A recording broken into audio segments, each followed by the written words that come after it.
boa tarde a todos.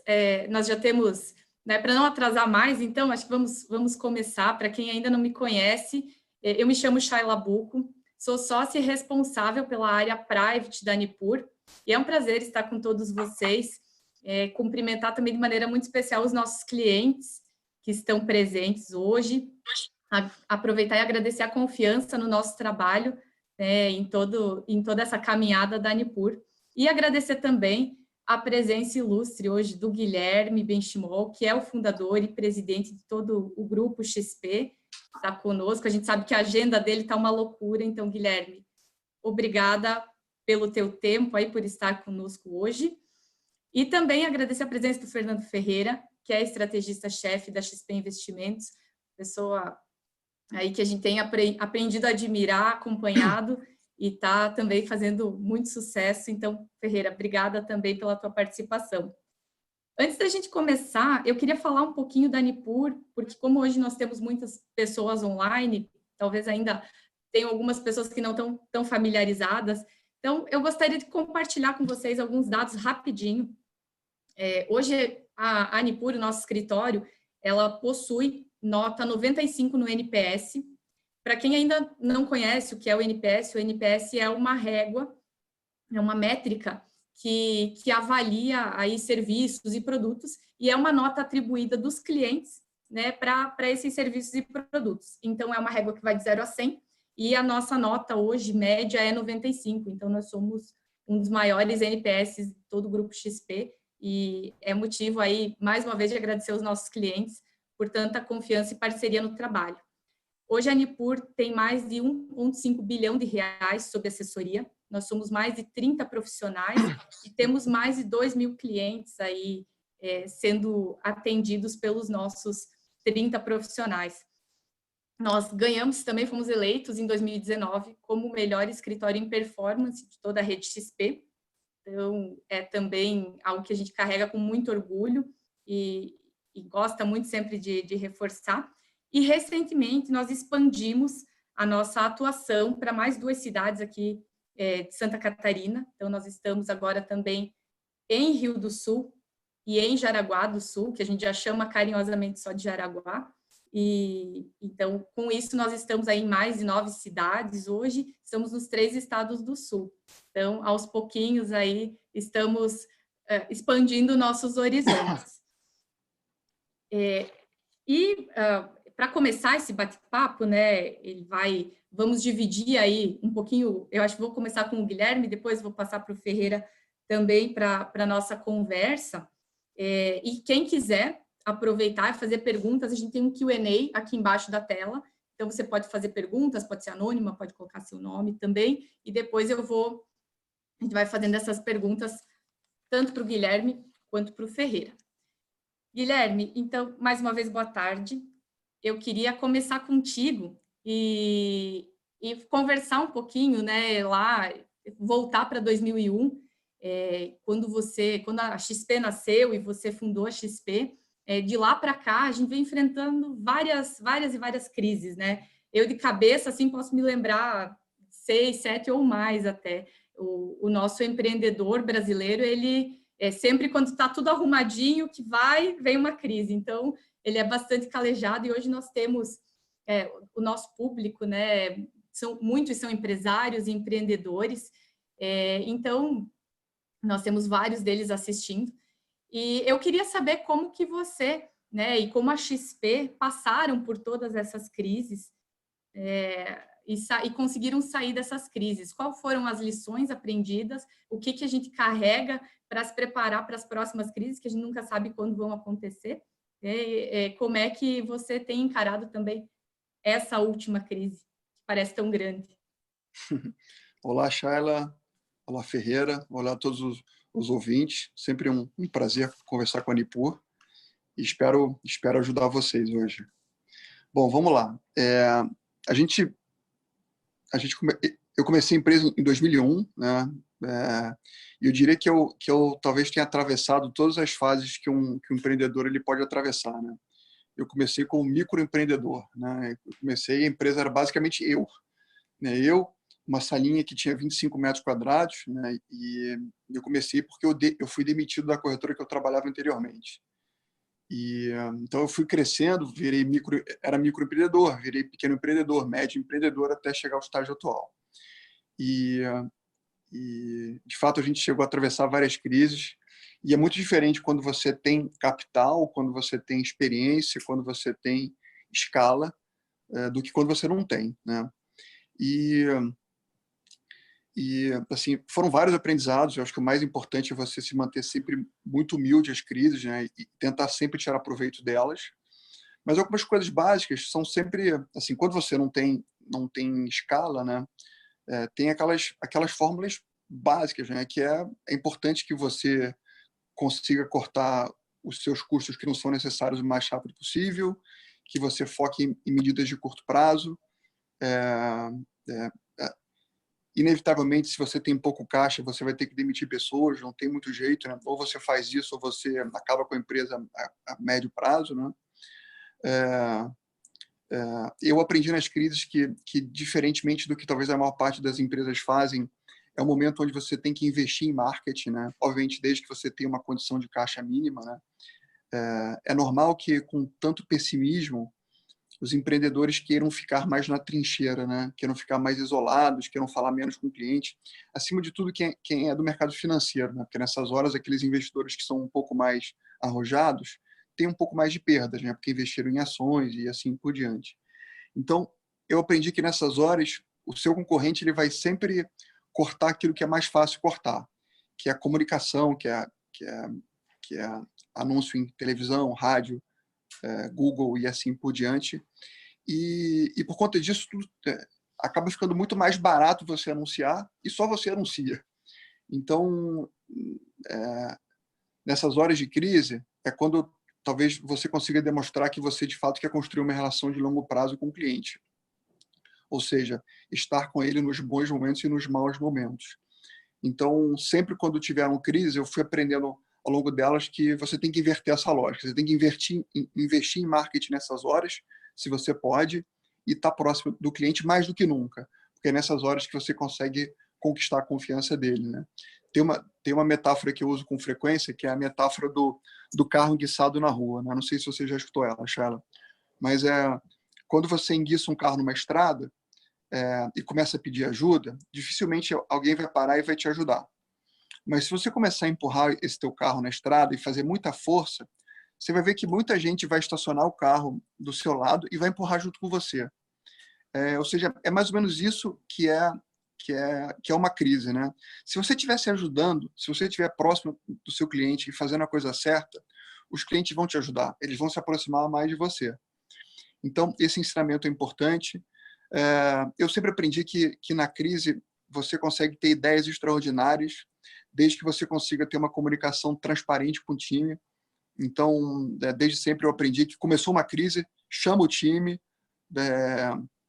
explica o que está acontecendo, mostra a importância de todo mundo conseguir se adaptar rápido a esse novo ambiente.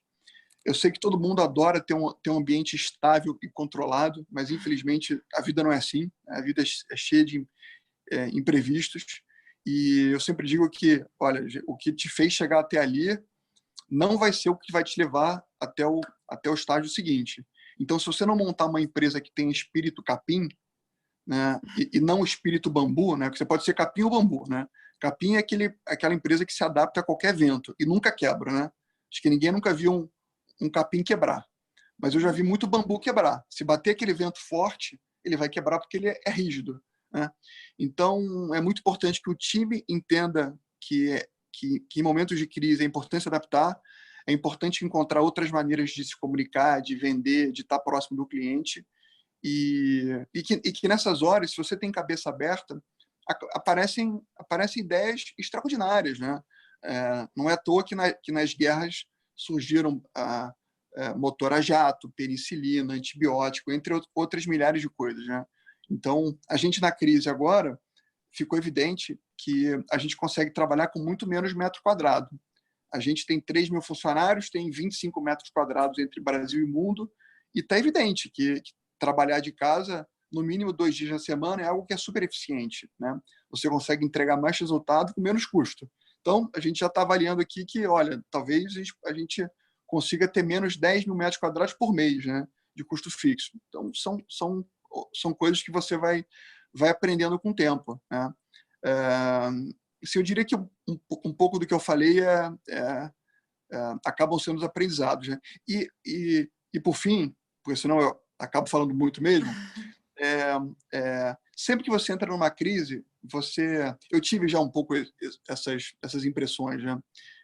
Quando você tem menos experiência, você entra na crise e você acha que o mundo vai acabar, né? Pô, já pensei isso não, agora o mundo vai acabar mesmo e não é verdade, assim, as crises elas são muito semelhantes, né? Em um aspecto. Elas são diferentes, mas são semelhantes num aspecto que todas elas passam.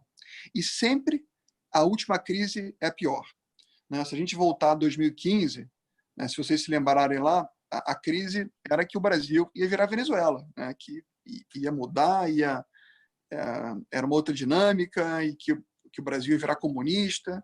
Se a gente voltasse ali a 2008, a crise ali era pior porque o sistema financeiro global tinha colapsado. E como é que ia ser do mundo sem crédito novamente, né? Se voltasse a 2001, ali era a pior crise porque ia começar a Terceira Guerra Mundial, né? Afinal de contas, tinha tido um atentado terrorista sem proporções. Então, sempre se imagina que vai acabar o mundo. Sempre a última crise é pior. Mas nunca se esqueçam que todas as crises são semelhantes, todas elas passam e que o ser humano se adapta, né? Basta que a gente dê tempo ao tempo, que o ser humano vai encontrando as soluções. E, de novo, ninguém tem interesse na crise. Só quem tem interesse na crise são as pessoas que estão vendidas em bolsa, que é uma minoria absoluta. Então, é por isso que cada vez mais elas são mais rápidas. Até pegando um gancho, né? Teve uma pessoa que perguntou aqui como ser um capim adaptável num cenário tão incerto como o brasileiro. Eu acho que uma crise no mundo é uma coisa, mas uma crise no Brasil é um fator assim totalmente diferente, né? Então, como é que o empreendedor pode sobreviver ao cenário Brasil? É que o Brasil, não há dúvida que o Brasil ele traz mais variáveis, né? Mas, ao mesmo tempo, o Brasil é repleto de oportunidades. O Brasil é um país que falta quase tudo. É um Brasil que tem carência de quase tudo. É um país que é dominado por monopólios e por oligopólios. Os juros médios do Brasil, nos últimos 26 anos, desde o Plano Real, é de mais de 13%. Empreender no Brasil sempre foi uma loucura, né, no bom sentido, né? Porque o custo de oportunidade do empreendedor sempre foi muito alto. Agora que a gente começa a gente nunca vivenciou uma crise com juros baixos. Porque todas as crises anteriores, até o Plano Real, eram crises com juros elevados ou com inflação elevada. Então, eu não descarto a possibilidade de que até o final do ano a gente tenha uns juros muito próximos a 2% ao ano. Isso muda muito o cenário, porque a liquidez no mercado e a disposição das pessoas em tomarem risco, seja montando uma padaria na esquina ou comprando ações, aumenta brutalmente. Então, assim, tem sim mais variáveis no Brasil, tem um desafio político maior do que a média do mundo, mas, ao mesmo tempo, também tem muito mais oportunidade. Assim, quando eu olho que eu comecei a empresa com 10 mil reais há 20 anos atrás, e eu abri capital e fiz o maior IPO da história do Brasil, aliás, eu e o time da empresa, né, porque a empresa não é só minha, olha, assim, em que país? Se eu fosse americano, isso seria quase impossível. Isso é possível no Brasil. Então, tem sim mais variáveis, mas também tem muito mais oportunidade. Então, e no final, todo empreendedor... Eu não conheço um empreendedor que não tem uma visão positiva das coisas. Não é ser otimista. Não é ser otimista ou ser pessimista. É ser construtivo. É ver assim, onde é que tem oportunidade e mirar nela. Eu não conheço empreendedor que fica se queixando, que fica apontando falhas dos outros. Eu conheço um empreendedor que é bem sucedido, que quando acontece algo fora do lugar, ou algo que ele não espera, ele se culpa. O que eu faço é isso. Eu e o time, a gente encontra algo de errado, a gente se coloca a culpa, porque isso faz com que a gente haja. Mas se você é um empreendedor e você começa a dizer que a sua falha é o Bolsonaro, é o coronavírus, é o chinês, é o que quer que seja, aí você congela e você não faz nada. Aí as coisas dão errado mesmo. Então, acho que é um pouco por aí. Muito bom. Muito bom. Aproveitando esse assunto, né, eu queria entrar um pouquinho nisso também. Nós temos um cenário mudando muito, né? Então a gente vinha de um país de juros super altos, como você falou, Eu vou só onde aí acender a luz aqui, só, por favor, Shaila, tá? Que eu tô um pouco no escuro aqui, só um segundo. Claro, vai lá, vai lá.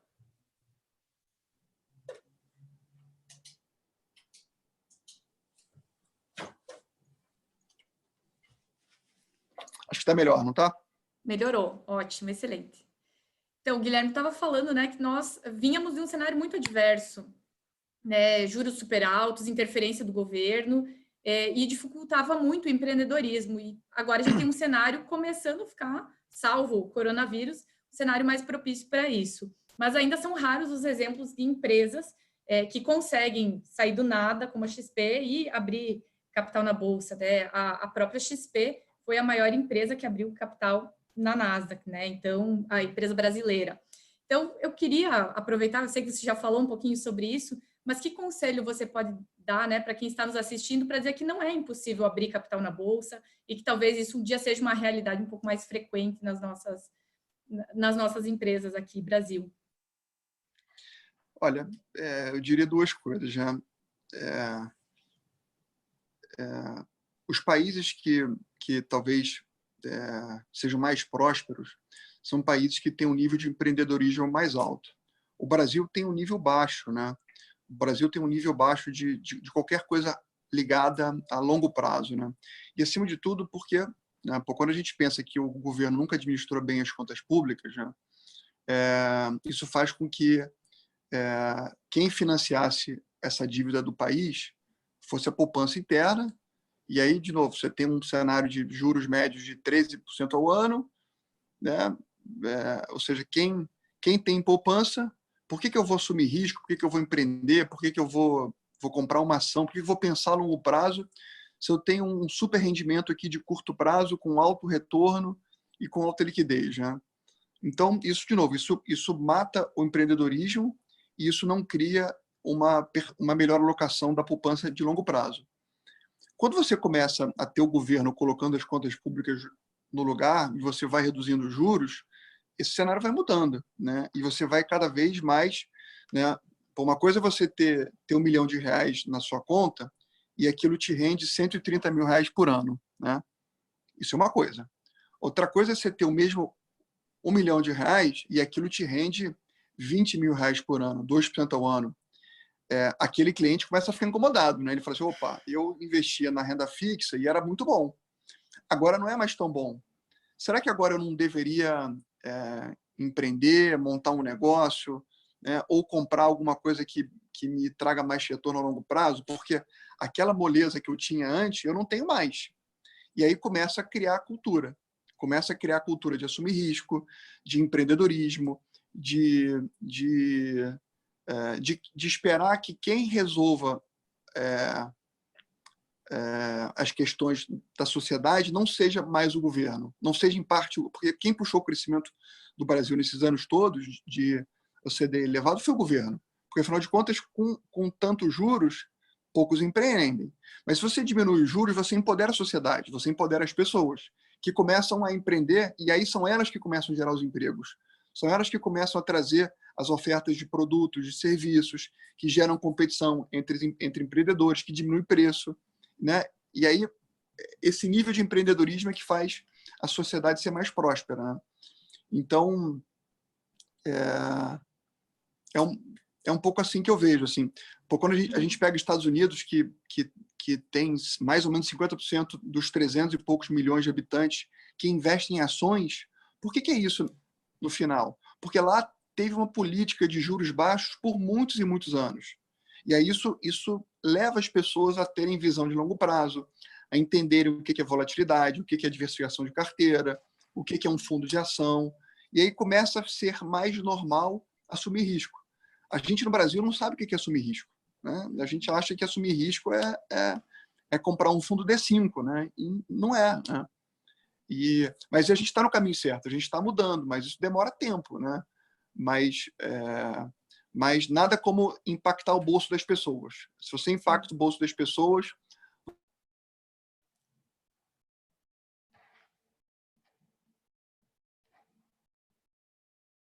Acho que o Guilherme travou. ideias, ideias empreendedoras que não param mais. E, de novo, cada vez mais você vai começar a perceber que alongar os seus investimentos, pensar a longo prazo, vai te trazer mais retorno. Bacana. Guilherme, antes de passar para o Ferreira, porque senão daqui a pouco ele vai embora, só nós dois ficamos falando, você sempre fala que o que nos trouxe até aqui, né, quando fala do teu negócio, da vida, o que nos trouxe até aqui não vai nos levar, talvez, para o próximo passo, para o próximo degrau. Depois de ter conquistado tudo isso, qual que é o sonho grande do Guilherme agora, pós-coronavírus? Já surgiu alguma coisa? Bom, eu escuto essa frase desde sempre, tá?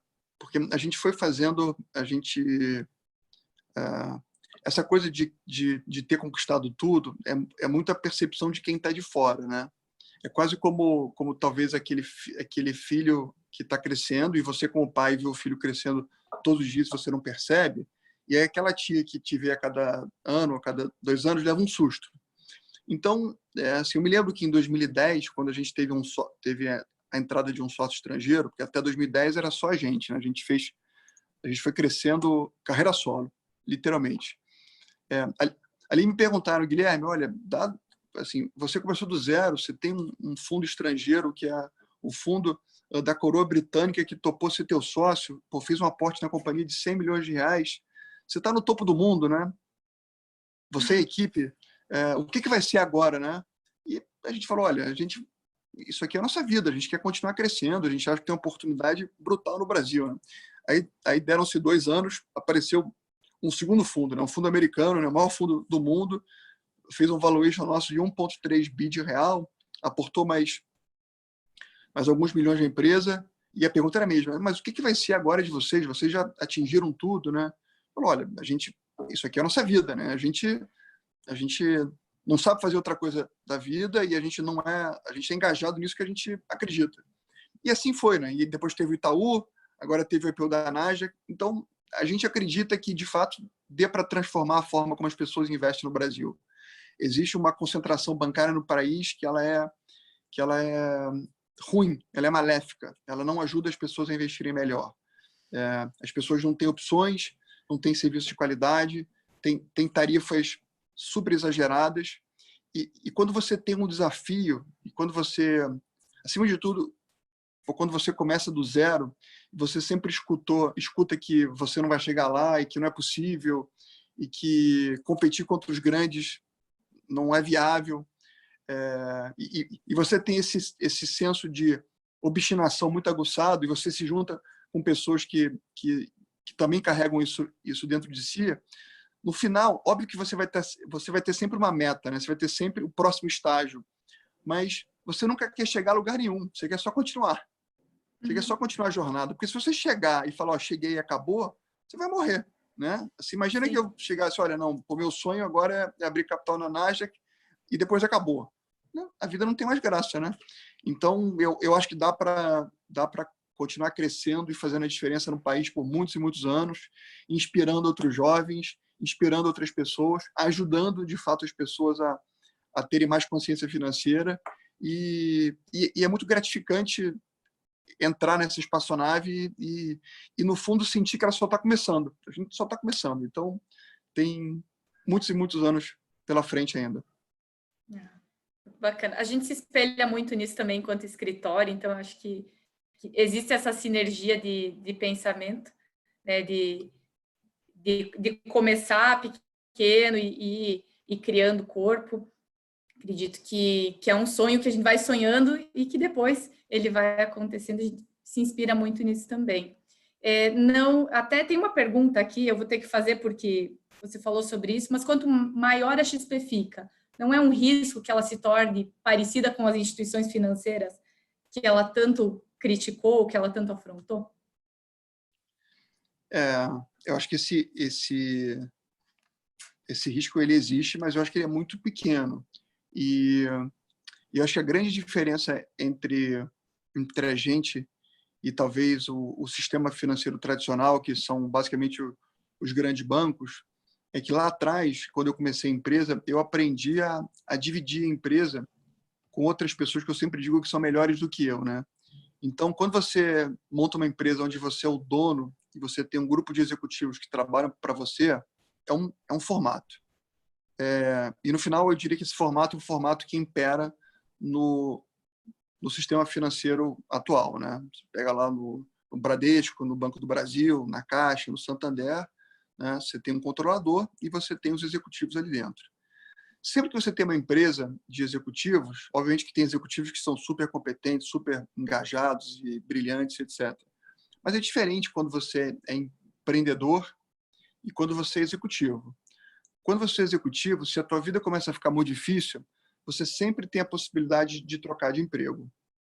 E o que eu fui percebendo lá atrás é que se eu, ao longo da minha jornada, fosse dividindo o meu sonho com outras pessoas melhores do que eu, em posições que elas fazem melhores do que eu, e fosse alinhando elas comigo, ou seja, fazendo elas sentirem as mesmas dores minhas de empreendedor, e mostrando a elas que elas não tinham mais um emprego, e sim um projeto de vida, e que elas eram sócias da empresa. E quando você é sócio, a possibilidade tua de trocar de emprego ou trocar de projeto diminui exponencialmente, né?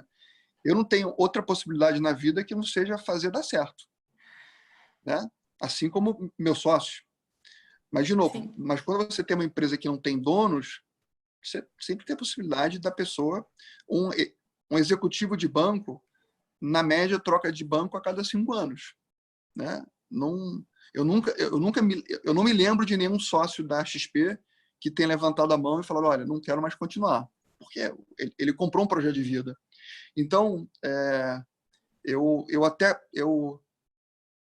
conseguiria listar aqui N outros pontos, tá? Mas eu diria que esse é o mais importante. Assim, quando você monta uma empresa de donos, quando você monta uma empresa onde quem está na ponta, onde quem está fazendo tudo acontecer, está alinhado a longo prazo com a empresa, faz toda a diferença. Ele sabe a importância do longo prazo, ele sabe a importância da qualidade, ele sabe a importância de surpreender. Quando você vai em algum café, você vai em algum lugar pequenininho e você dá para perceber quando é o garçom que te atende e quando é o dono que te atende, né? É mais ou menos isso. Uhum. Então, se você quer garantir que a tua empresa cresça a longo prazo com consistência e com qualidade e que nunca vire algo comoditizado, construa uma empresa com uma cultura forte, alinhada com o cliente e uma empresa de donos. Isso é o Pareto da solução. Excelente, muito bom. Ferreira, eu quero conversar contigo um pouquinho também. Tu veio para a XP esse ano, né? E a primeira pergunta que eu queria te fazer é uma pergunta muito simples. Onde vai estar o dólar semana que vem? Não, brincadeira, não é isso. Essa é fácil. É só para quebrar o gelo. Mas falando sério agora, você emitiu um relatório essa semana, acho que foi início dessa semana, que falava da terceira crise, né? Então, nós tivemos aí, primeiro, uma onda de saúde, que é o coronavírus, que assolou o mundo, depois uma crise econômica, e agora nós conseguimos criar uma crise política. Então, eu queria escutar um pouquinho de ti e um contexto também de como você vê o Brasil saindo de tudo isso. Tá bom.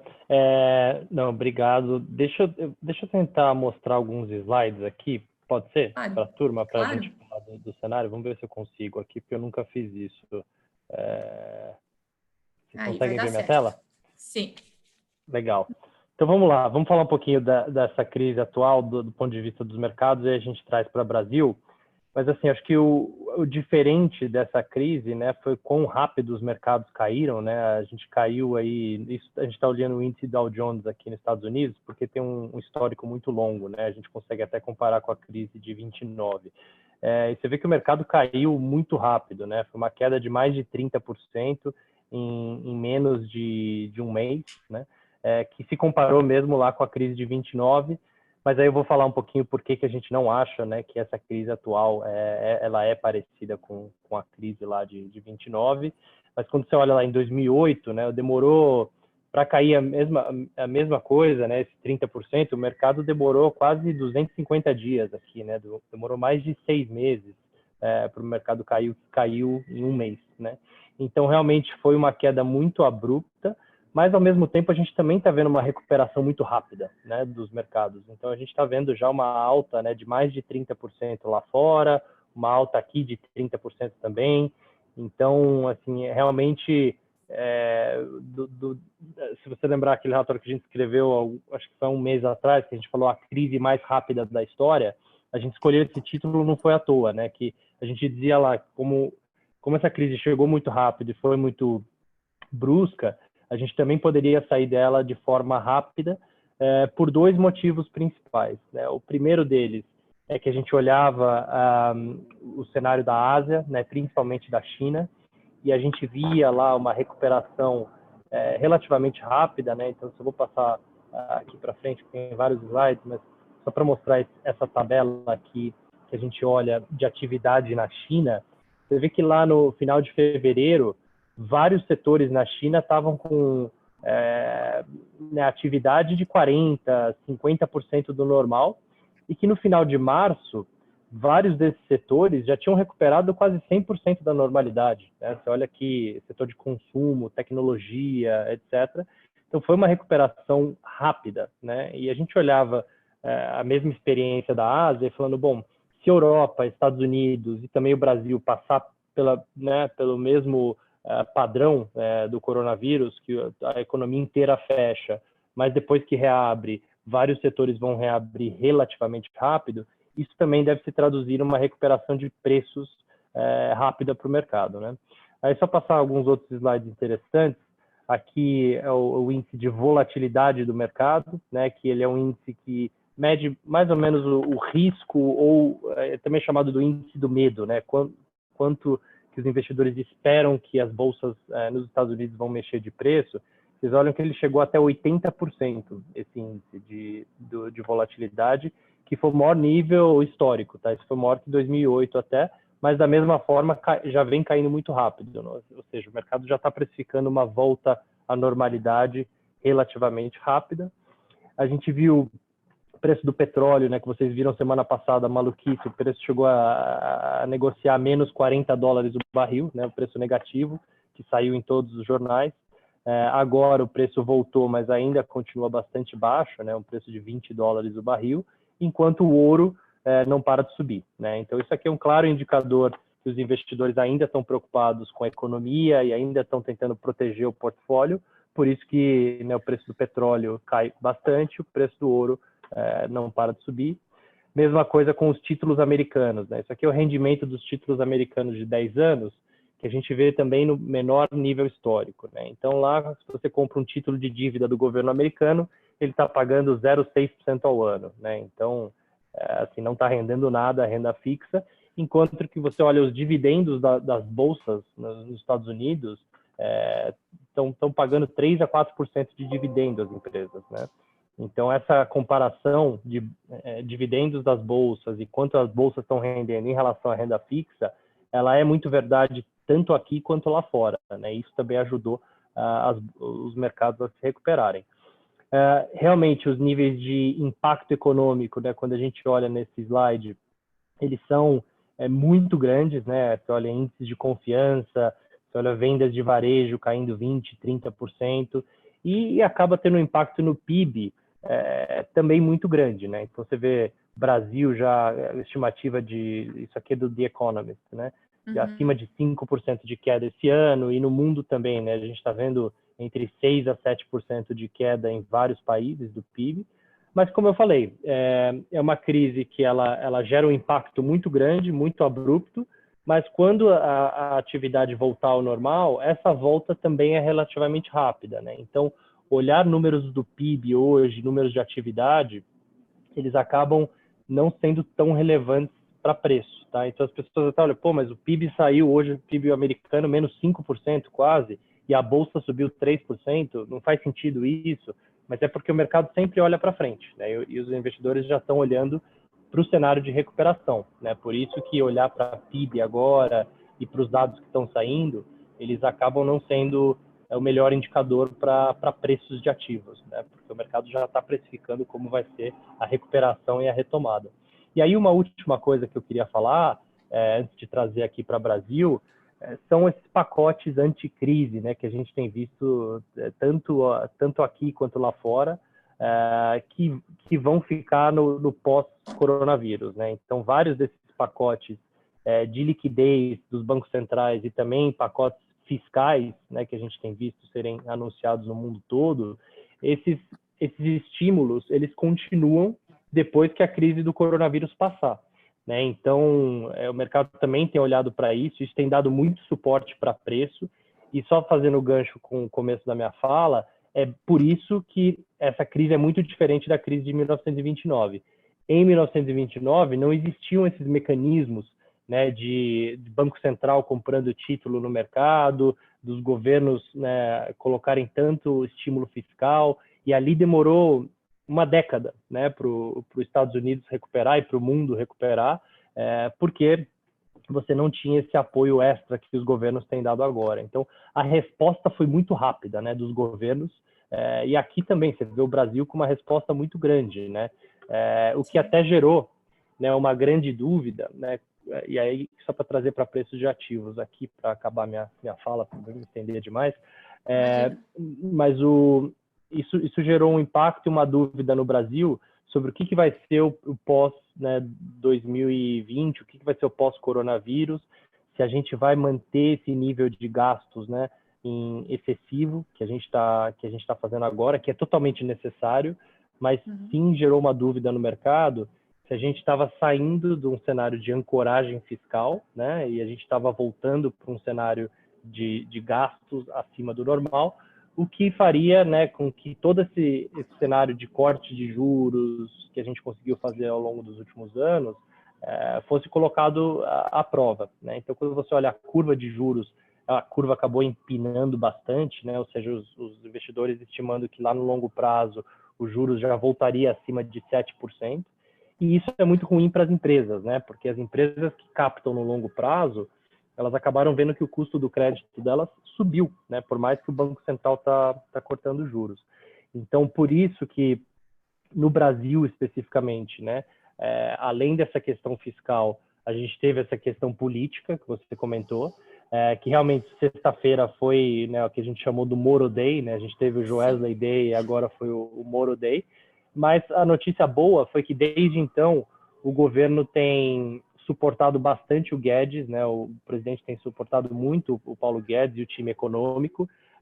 As falas do time econômico continuam na linha de aprovar reformas estruturantes, né, no pós-Covid, voltar com né, uma agenda de privatização e redução de gastos, e né, o presidente Bolsonaro tem apoiado bastante o time econômico nos últimos dias, que foi uma grande preocupação na sexta-feira, né? Bom, se o Moro sair, o próximo vai ser o Guedes, né? Essa foi a leitura que o mercado teve.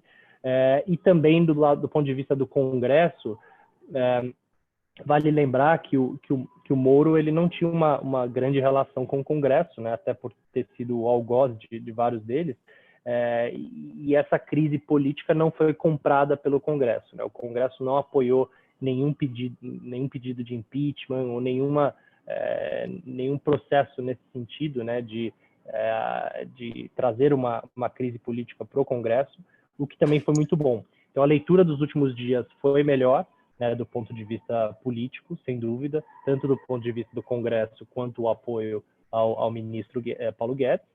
E aí, assim, quando a gente olha para esses dois gráficos aqui, a gente vê que a Bolsa Brasileira, né, ela já está entre as piores do mundo no ano, isso aqui é em dólares, né, então a gente consegue comparar com outras bolsas. E o câmbio também, o real, né, ele já está entre as piores moedas, ele é a pior moeda de mercados emergentes no ano. Então, acho que o meu ponto aqui é que já tem muita coisa no preço, né, já tem muita coisa precificada nos ativos brasileiros, né, então tem muita oportunidade. Quando a gente olha hoje, a bolsa do Nasdaq, né, a bolsa de tecnologia americana, ela já zerou a perda do ano, né? Que é uma maluquice. A gente passou por uma crise desse tamanho e a gente já está vendo o Nasdaq no 0 a 0 aí no ano. Pois é. Enquanto que a Bolsa Brasileira, a gente ainda está para baixo 47%, quase 50% em dólar no ano. Então, obviamente, a gente acha que os Estados Unidos sai primeiro dessa crise, mas isso já está muito no preço, né? Uhum. Quando a gente olha com uma visão mais longa, sem dúvida, o Brasil traz muita oportunidade de investimento e provavelmente tem um potencial de valorização maior do que lá fora, né? Porque lá fora as bolsas já recuperaram muito mais rápido do que a gente recuperou por aqui. Tem até uma pergunta aqui, Fernando, sobre isso, que a bolsa descolou muito da nossa, porque subiu muito mais, e que se caso haja uma correção na bolsa americana, a gente não corre o risco da nossa bolsa cair fortemente de novo por conta do movimento lá de fora, já que a nossa bolsa é tão dependente de outros mercados, né? Corre sim. É uma boa pergunta. Sem dúvida, se a correção lá fora vier e for uma correção forte de novo, é difícil a gente descolar, né? É difícil a bolsa aqui subir num cenário que lá fora tá caindo forte. Mas caso o mercado lá fora estabilize, né, e fica aquele mercado de lado que a gente chama, né, que sobe um pouco e cai um pouco, etc., aí sim tem como a gente recuperar, né? Então, acho que o cenário lá fora ele é super importante, sem dúvida. Mas caso haja uma forte correção lá fora, é difícil que a gente escape, né, dessa correção. Se puder interromper até aqui, Ferreira e Shayla, assim, eu acho que todo mundo quer sempre saber o futuro da Bolsa no curto prazo, né? Saber se no mês que vem, daqui a 2 meses, a Bolsa vai subir ou cair, e etc. Ou se já chegou no low. Se já teve a mínima e assim por diante.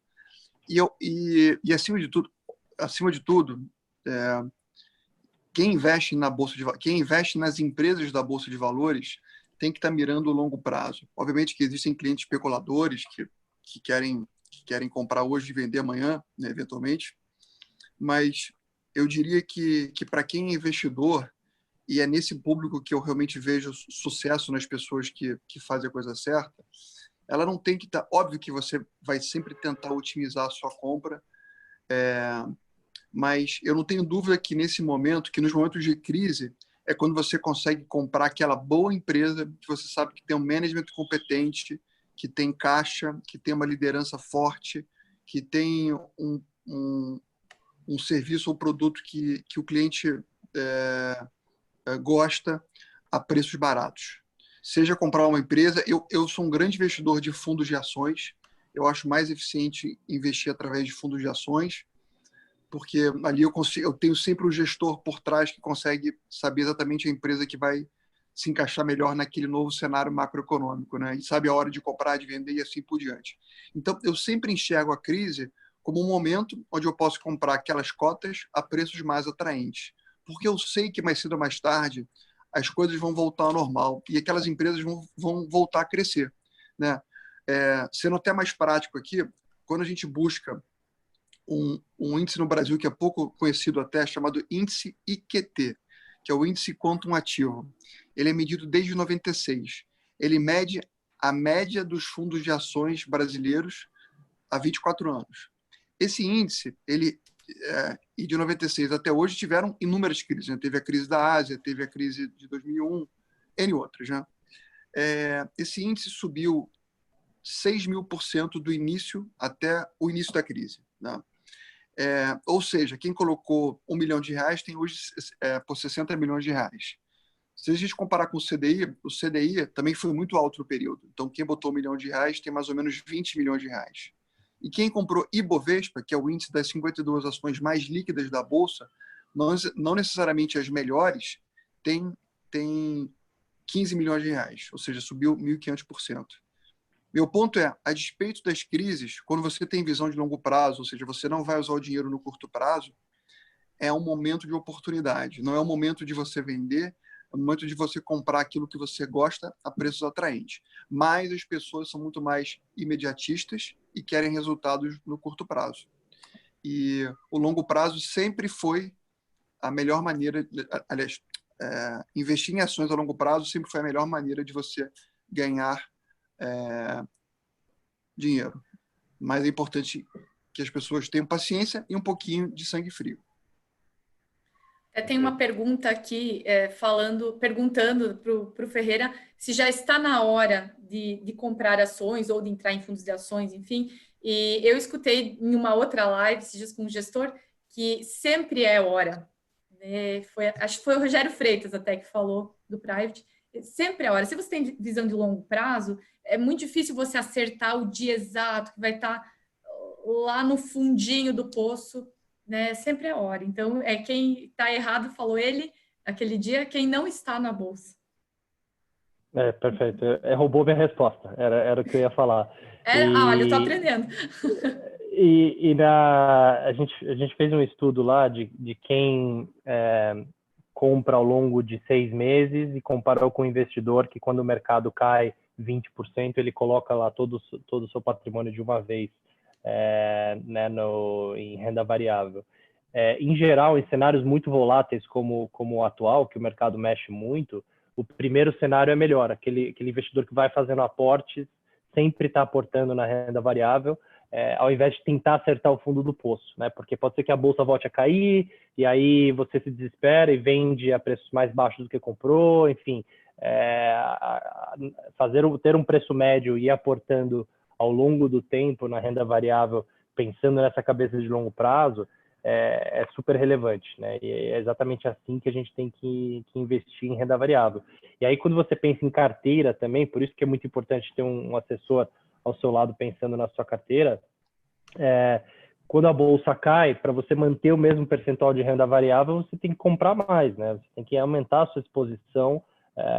Na verdade, você tem que comprar mais para manter a mesma exposição em renda variável, né? Então, quando você pensa em carteira, né, e ter um percentual em renda variável que você consegue absorver aquele risco, que você não vai precisar do dinheiro, e quando você tem essa cabeça de longo prazo, isso faz toda a diferença, né, quando a gente pensa em investimento de renda variável, e aí você vira muito mais um investidor e muito menos um trader, né, que você está tentando ali comprar embaixo e vender na alta, e é muito mais difícil fazer dinheiro. Tem gente que tem sucesso fazendo isso, mas em geral é muito difícil, né? Você conseguir acertar movimentos de curto prazo na bolsa é bastante complexo, né?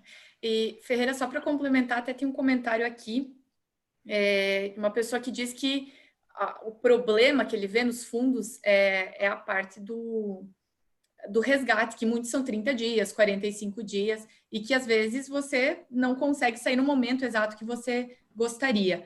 Então, eu queria que você comentasse um pouquinho, porque eu acho que isso tem muito a ver com o longo prazo também, médio e longo prazo, né? Exato. Assim, vários fundos, eles têm, né, essa liquidez um pouco mais longa, esse prazo de liquidez um pouco mais longa, justamente para eles não precisarem vender, né, os ativos da carteira em momentos de baixa, né? Porque, historicamente, os investidores sempre, né, pediram resgates quando a bolsa começava a cair.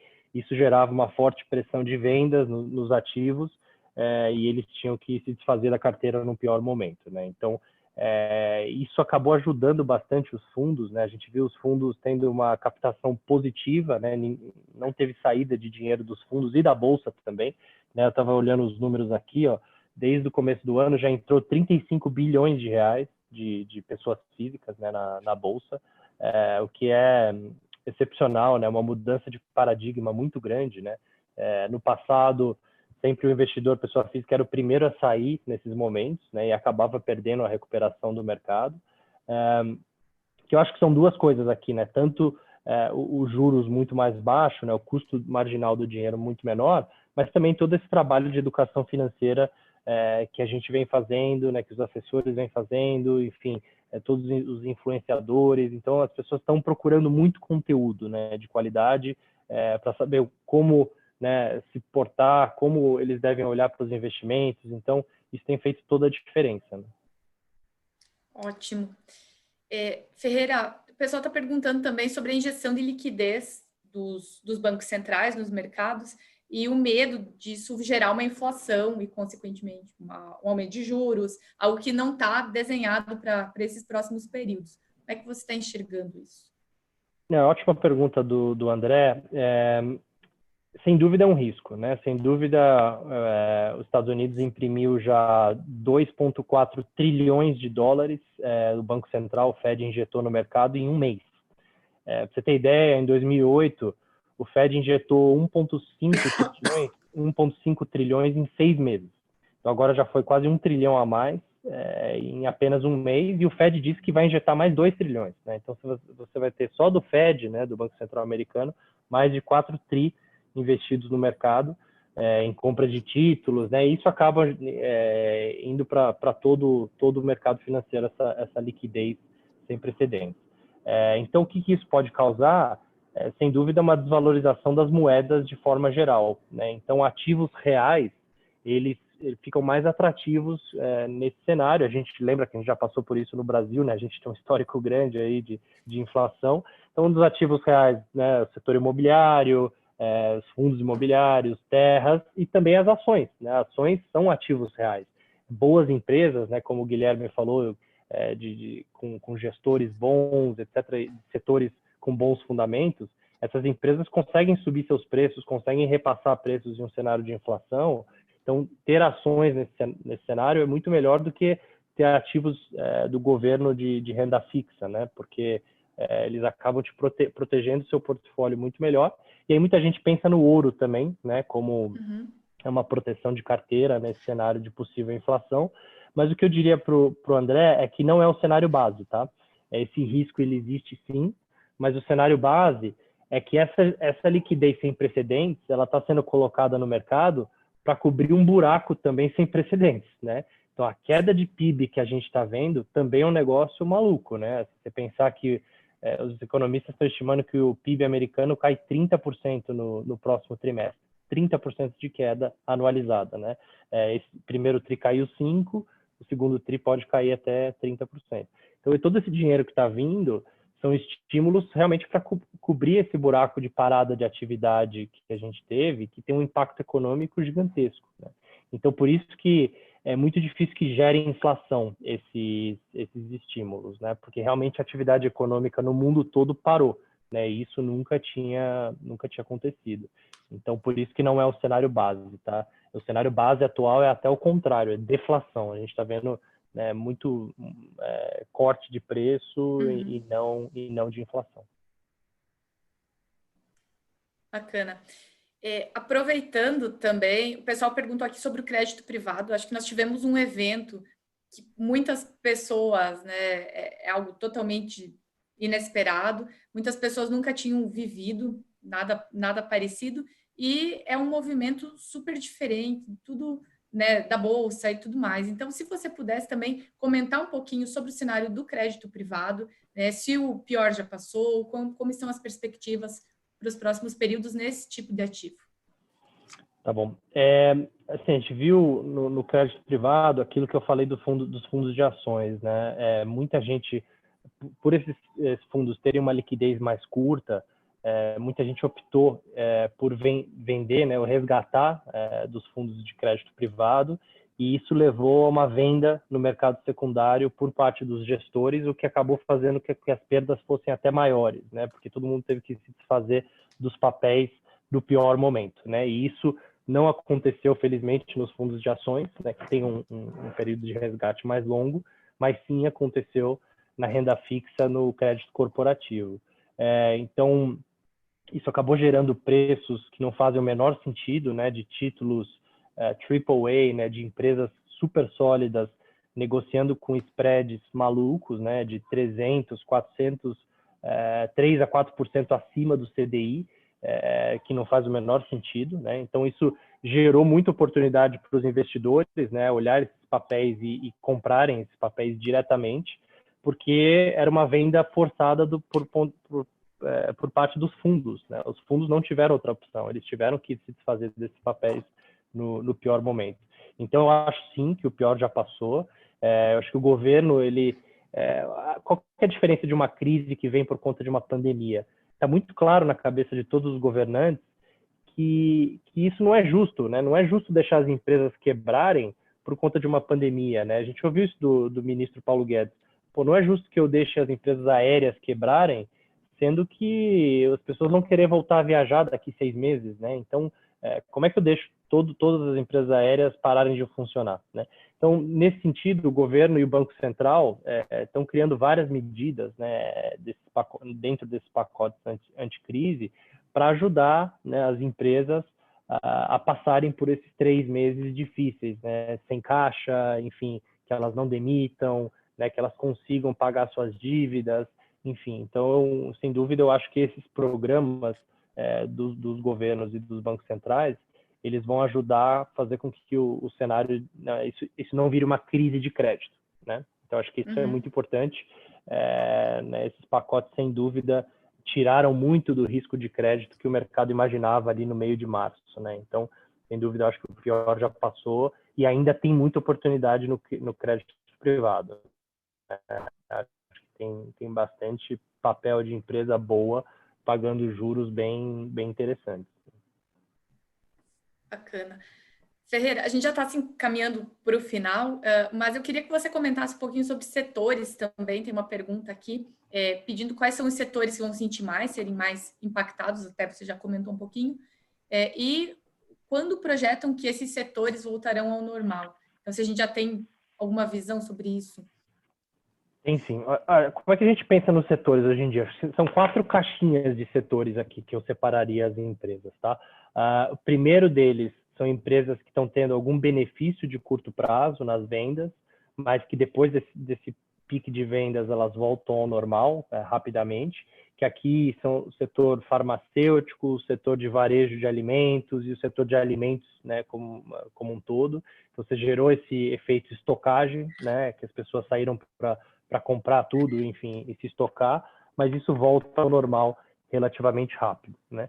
Tem uma segunda caixinha de setores, que são os setores que estão o oposto, né, que estão sentindo uma queda de vendas forte no curto prazo, mas que depois tendem a voltar ao normal também relativamente rápido, que aqui eu incluiria o setor industrial, né, empresas que tiveram que parar as operações, tiveram que fechar a capacidade, mas uma vez que volta ao normal, é relativamente rápida a volta, né, não demora muito. Então, principalmente, né, as indústrias estão nesse tipo de setor. O terceiro setor são setores que se beneficiam empresas que se beneficiam no curto prazo e também no longo prazo, que aí são muito poucas, né? Porque essa crise pegou todo mundo, mas aqui é principalmente o setor de tecnologia, né? O setor de tecnologia, sem dúvida, é o grande ganhador, né, de longo prazo desse mundo pós-coronavírus, né? Essa reunião mesmo que a gente está fazendo via Zoom, né, que acho que muita empresa também vai perceber, além do que o Guilherme falou da parte do home office, também muita empresa vai perceber que não precisa mandar seus funcionários viajarem tanto, né? A gente tem que viajar sim, acho que a relação pessoal ela continua sendo muito relevante, mas mesmo os executivos do setor aéreo, eles estimam que entre 15% a 20% da demanda de viagens corporativas não voltam, porque realmente as empresas vão mudar, né, a forma de atuar e várias viagens corporativas não vão precisar acontecer novamente. E aí o quarto e último setor, que aí eu acho que é o mais preocupante, são as empresas que estão sofrendo muito no curto prazo e que demoram mais a voltar, né? E talvez por motivos estruturais ou pelo que a gente está vendo na Ásia, que aqui são principalmente os setores de serviço, né? O setor de companhias aéreas, setor de turismo, setor de hotelaria, bares e restaurantes, setor de varejo com lojas físicas, principalmente, né? Então, esse setor acho que tem que estar um pouco mais atento, porque ele vai demorar um pouquinho mais a voltar se as pessoas ainda tiverem com medo de sair de casa, né? Que é o que a gente está vendo na China, que as pessoas estão saindo de casa, sim, mas elas estão saindo para fazer o essencial, né? Elas vão ao trabalho, voltam, então atividades de lazer, turismo, shoppings e restaurantes, eles ainda estão bem a 50% ou menos da capacidade normal, sendo que todos os outros setores já recuperaram aí quase 100% da atividade. Então, são setores que essa volta ela vai ser um pouquinho mais dura, caso a gente não veja, né, uma solução da medicina, né, ou uma vacina, ou um antiviral, enfim, caso não tenha e a gente continue nessa quarentena do vai, fecha, né, abre, então se for como a gente está vendo na Ásia, esses setores da parte de serviços, eles demoram um pouquinho mais a voltar. Obrigada, Ferreira. Guilherme, o pessoal está perguntando aqui se você vai ser candidato nas próximas eleições. Só não disseram se vão ser nas municipais ou se são nas próximas. E aí, existe essa pretensão, esse sonho? Não, ué. Menor chance. Menor chance. Eu sou candidato a continuar sendo presidente da XP. Não, eu não sou, a equipe agradece. Eu não sou político, eu sou empreendedor e eu ajudo o Brasil estando aqui fazendo aquilo que eu faço. Bacana. O pessoal está perguntando sobre o futuro da XP também como banco. Acho que é bem legal comentar um pouquinho sobre isso, porque tem muito do mito do nome banco, né? Então, se você quiser falar também, rapidamente. A gente é uma corretora de valores e estruturalmente, né? Então, a gente é uma empresa focada em investimentos e por isso que a corretora é o formato que melhor se enquadra nesse veículo estrutural, né? Mas, como corretora de valores, a gente perde a oportunidade de oferecer para o cliente vários serviços que apenas o banco consegue oferecer. Então, hoje eu, né, que sou acionista da empresa, sou obrigado a ter uma conta no banco, porque senão eu não pago as contas de casa, não tenho cartão de crédito, entre outras coisas, né?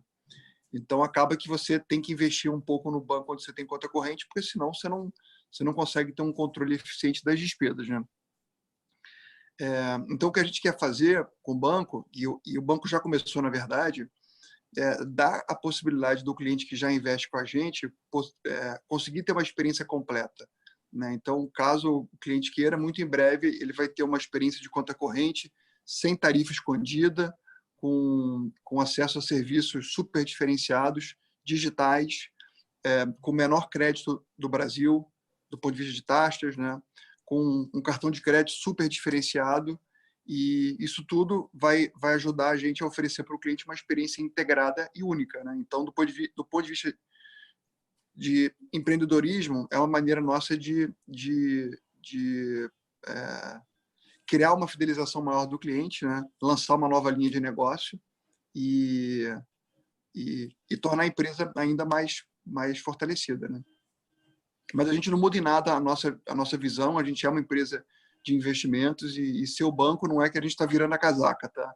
Então a gente fala, você está virando banco agora, né? Você sempre lutou contra eles. Não, eu sempre lutei contra eles, vou continuar lutando, mas o que a gente luta é que a gente entende que os bancos, de fato, não ajudam as pessoas a investir melhor.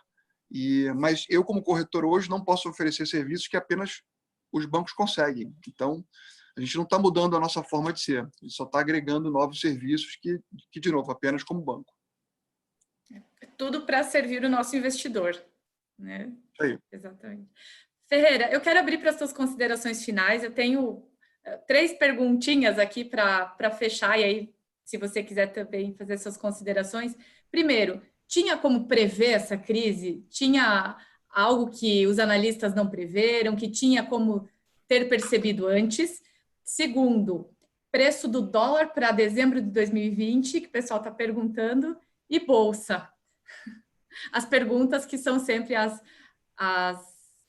tradicionais para finalizar aí. Exato, vamos lá, vou tentar responder rápido. A primeira delas, tinha como prever? Sim e não. Acho que sim, a gente viu essa pandemia iniciando na China, né? Só que como a China fez um processo de lockdown muito grande, todo o mercado assumiu que, né, aquilo ia funcionar e que os casos, né, iam chegar num pico ali no final de fevereiro, próximo do Carnaval, e que dali para frente a gente assistiu uma desaceleração grande dos casos de coronavírus, que foi exatamente o que aconteceu na China, né?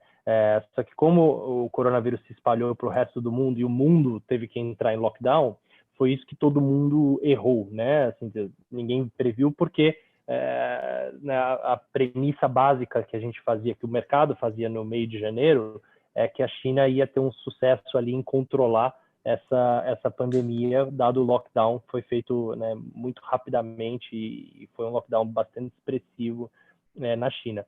Só que tem uma outra coisa em relação às crises, que elas sempre são sem precedentes, né? Você vê os jornais falando, crise sem precedentes, crise sem precedentes. Por que isso? Porque se a gente já se planeja para a próxima crise, né? E se a gente já sabe de onde ela vai vir, provavelmente ela não vai acontecer, né? Então todo mundo fica olhando para como é que está o setor imobiliário, como é que estão os bancos, né? Porque foi o que gerou a última grande crise e a crise não veio daí. É a mesma coisa com a crise da internet lá em 2001, enfim. Então todas as crises elas são sem precedentes, a gente nunca vai saber de onde ela vem, porque senão todo mundo já se prepara em relação a isso, né? Segunda coisa, o dólar, eu vi que tinha uma pergunta se era 4, 6 ou 8, né, no final do ano. A gente acha que está mais para 4 do que para o 6 ou para o 8. Né?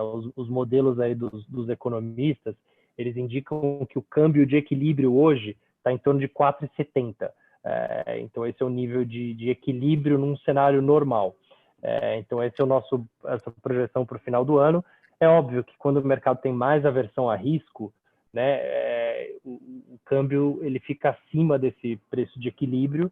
Então, por isso que a gente viu o câmbio a 5,50, 5,70 nos últimos dias, dada essa grande preocupação com o cenário político, o Guedes vai, o Guedes fica, como é que fica o fiscal no Brasil, etc. Dado todas essas dúvidas, o mercado ele acabou exacerbando muito essa diferença entre o câmbio de equilíbrio e o câmbio spot, mas eu já digo que, assim, 20 anos de mercado, dólar é sempre a variável mais difícil de prever, é impossível prever o câmbio.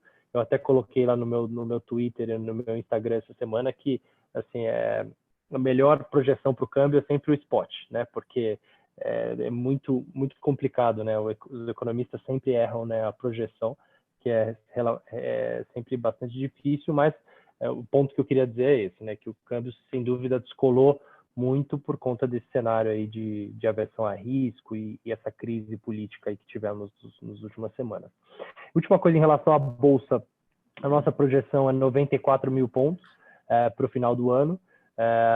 E aí eu vi que tinha uma pergunta, quando a gente acha que volta a 120 mil pontos, a gente acha que dá para voltar no ano que vem, né? Em 2021, a Bolsa voltar para acima de 100 mil pontos, dado que como a gente faz essa premissa, como a gente, né, estima o preço da Bolsa, é olhar para os lucros das empresas, né? Então, a gente faz a estimativa do lucro de cada uma das empresas do índice, e com base, né, nesse lucro agregado da Bolsa, a gente chega no múltiplo de preço-lucro justo para a Bolsa. Se a gente olhasse só o lucro de 2020, né, e fizesse a nossa projeção só com base nos lucros de 2020, a nossa projeção ia ser abaixo desses 94 mil pontos, que sem dúvida os lucros vão ser bem impactados no curto prazo, só que o mercado olha para frente, né? E a gente estima que no final do ano, o mercado já vai estar olhando para 2021, 2022. Então, por isso que a gente cortou nossa projeção de Ibovespa, mas ele ainda se manteve, né, aí próximo dos 100 mil pontos, porque a gente deu um peso muito maior para o cenário do ano que vem do que o cenário do 2020. Né? Excelente. Obrigada, Ferreira. Obrigada pelo teu tempo, pela tua participação. Obrigado. Guilherme, eu sei que... Imagina. Guilherme, eu sei que nosso tempo está bem extrapolado, mas queria também agradecer, abrir para você fazer as suas considerações. Tem uma última pergunta aqui. O pessoal pergunta qual é a grande lição que a XP leva dessa crise. Então... Olha, a grande lição que a gente leva dessa crise...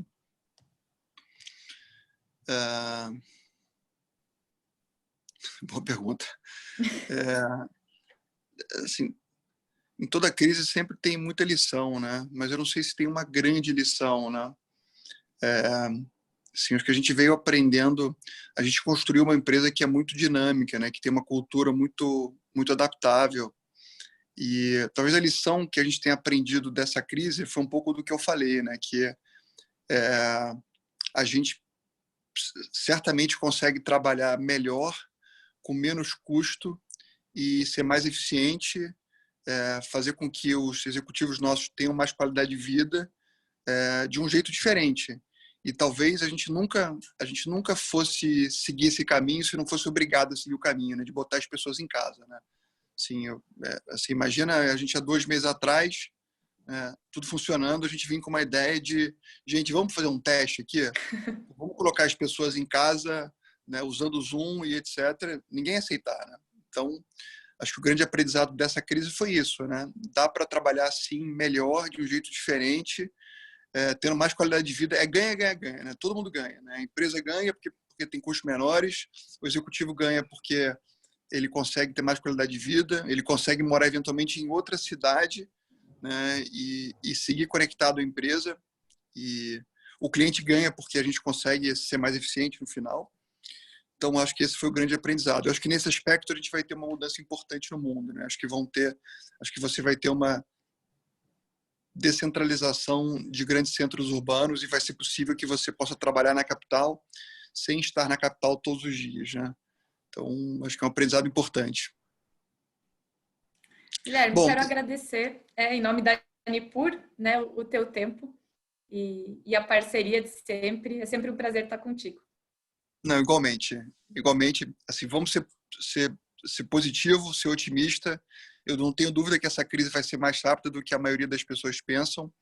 E o desafio é manter a cabeça na direção correta, talvez assistir um pouco menos de televisão e acima de tudo, ajudar quem for possível, né? A gente acabou não comentando sobre isso, mas nesse momento onde a gente tem no país tanta gente sem emprego e pessoas informais, autônomas, quem puder adotar um brasileiro nesse momento ajuda a gente a atravessar essa crise sem deixar ninguém ficar no caminho. Tá bom? Obrigado novamente, Shayla. Bom, foi um prazer bater o papo. Espero que tenham gostado. Que bom. Um abraço, com Ferreira. Certeza. Um abraço, gente. Guilherme, obrigado. Obrigada. Eu agradeço a todos que participaram também. E para quem quiser saber mais também sobre a Nipur, tem o nosso site, nipur.com.br, né? Tem lá os nossos assessores também. A gente fica à disposição. Ferreira, Cosi, Marina, obrigada. Boa noite. Obrigado, gente. Boa noite. Tchau, tchau, gente. Boa noite. Boa noite, gente.